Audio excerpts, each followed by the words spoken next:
con 50 anos, pois, bueno, momentos como este son os que confirman que merece a pena. Mellor iniciativa de sostenibilidade social aplicada ao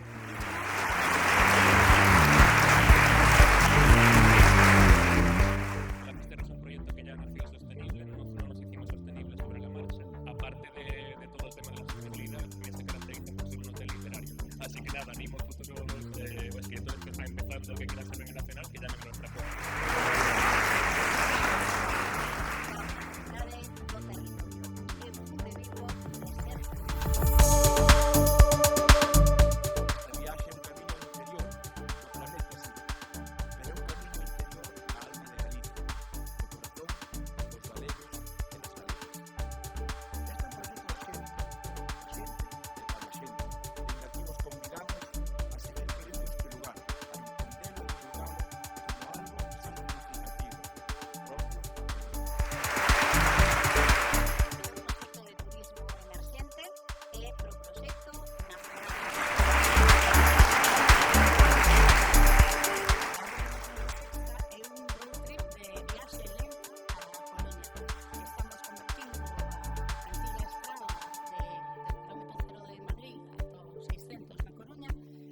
Ruta 66 a española ou a galega, como nos prefiramos. Todo o mundo ven feliz de chegar a Coruña e disfrutando dun territorio que ten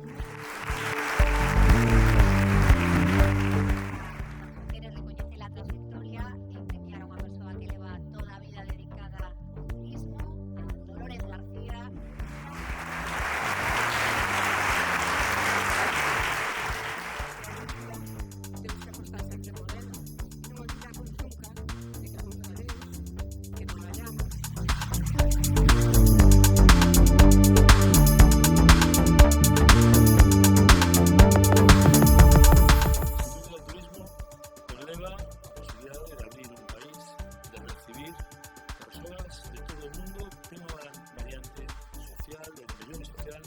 Indudable, ensinar a Provincia de Coruña para que xente teña gañes de fame de vir aquí a conocer. E a seguir defendendo saberes